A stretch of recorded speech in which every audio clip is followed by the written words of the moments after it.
Good morning, everyone, and thank you for the opportunity to discuss scaffolding and the 2020 campaign with you this morning. I've got a brief presentation. It's addressing 6 issues. We're looking at some of the hazards and the risks, and particularly the OFSC statistics around those. The concept of effective management systems for scaffolding, and also the primary criteria used by the OFSC to audit scaffolding and the principles that are reflected in that criteria. And then I'll touch briefly on the frequently issued corrective action reports from the OFSC and where you can obtain some more information. In regards to, or as David said, the Hazard 2020 campaign addressing mobile plant and scaffolding has been based on the audit experience and the statistics reported to the office from accredited companies. Data from that 2015-2019, before the campaign started, showed that mobile plant hazards and hazards typically associated with scaffolding accounted for some of the most common incidents reported to the OFSC. In fact, I think it was up to 50% of the reported incidents were in those 2 categories. Mobile plant was about 32% of all hazard-related incidences, and falls from height was 21%, the falls from height and falling objects areas. And then from 2017 to 2019, 13% of all high-risk hazard cars that were issued were in relation to scaffold criteria. So that's a significant amount of the actual cars that were issued, the corrective actions that were issued related to these hazards associated with scaffolding. The effective management system, for those of you who are in the scheme, you'd appreciate that the focus of OFSC audits isn't just on the management of hazards on the day or even the scope of work on the day of the audit, but it's looking at the effective management system and how we look at those hazards on an ongoing basis and systematic way across the organisation. And for scaffolding, it needs to consider persons who are in these 3 groups. As highlighted in the previous slide, failure to effectively manage these and those hazards can lead to significant injuries and potentially deaths on site. We need to consider how does the management system address these areas, and does the project risk register address these 3 areas? And in particular, do we have strategies and controls to effectively manage risks for persons in those 3 groups? The FSO will look at those via these primary criteria that are used by the OFSC. They're broken in roughly into management systems. Those first 3 are in the management systems criteria, and then hazard criteria, the last 2.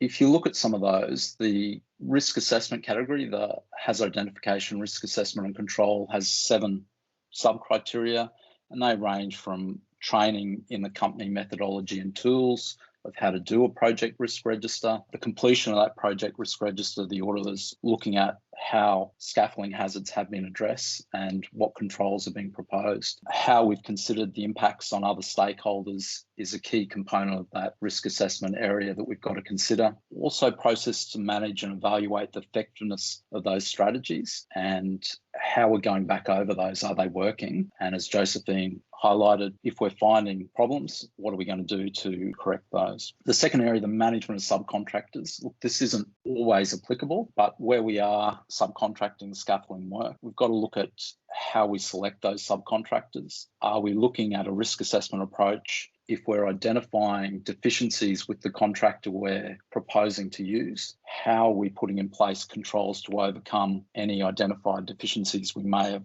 identified from previous performance on our sites or through talking to other contractors? What are we going to do to try and improve that situation, and making sure that that's considered during that onboarding process and when we're letting contracts? So when we're talking about management of subcontractors, the third one up there, the FP6, is about training arrangements and ensuring that we've got minimum training requirements are known and verified. And Josephine talked about what they were doing at ProBuild in that regard. But it's looking in that training arrangements about what are the minimum standards we're putting in place for erection of scaffold above and below 4 metres is a typical cut-off point used by regulators, but ensuring that we have got trained people erecting scaffolding. Those last 2 working at heights, if we look at the next slide, the principles of the safe scaffolding that's reflected in the scheme. We've talked about a couple of those already. One of the key ones there, though, is that safe design. And as one of the key starting points, making sure that we have effective design in place is critical. And typically, if contractors aren't getting that one right, we're finding that they're getting a number of the points wrong or having problems across the board. Having qualified persons that are required to design a scaffold with applicable drawings and design information provided. The one below is also about safe design, the supporting structures, making sure foundations and supporting structures are assessed and deemed suitable for the loads prior to erection is key. We've talked a little bit about the training, and Josephine's talked about that unauthorised access and how we could go about managing that. Some of the others criteria that is within those principles are about safe systems of work and making sure that we have safe systems of work that address all the hazards from slide 1. Now, they can be safe work method statements, they can be other safe systems of work, but they need to address those full range of hazards, the falls from heights, the falling objects, access and egress, electrical live parts, mobile plant in proximity to the scaffold, as well as potentially the quality of the scaffold and how components are looked at needs to be in that. The handover certificates are a key component audited in each of the audits done by the OFSC, making sure scaffolds are verified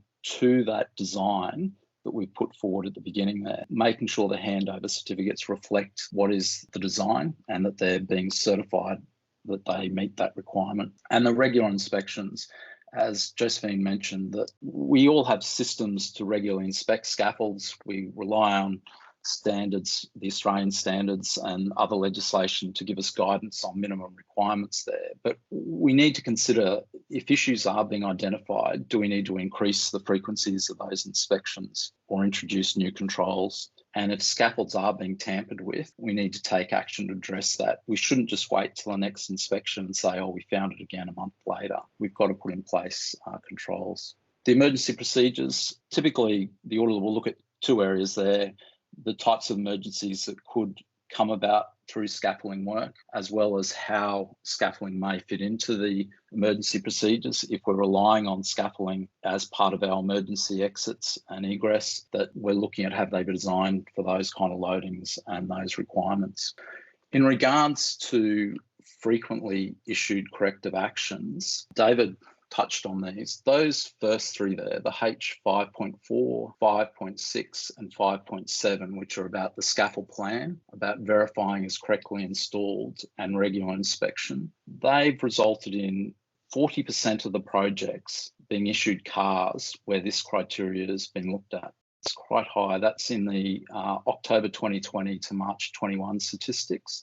And copies of that is online if you'd like to talk about them on your projects. There's an information sheet of them. But those three criteria, as I said, when they're audited, 40% of the sites are issued corrective actions in those areas. The last one, whenever scaffolding is audited, the falling from heights risks are also audited. And they've resulted in about 1 in 3 projects. It's less than 40%, but over 1 in 3 projects being issued a corrective action in that area as well. So quite a significant number of CARs when we're auditing scaffolding at the moment.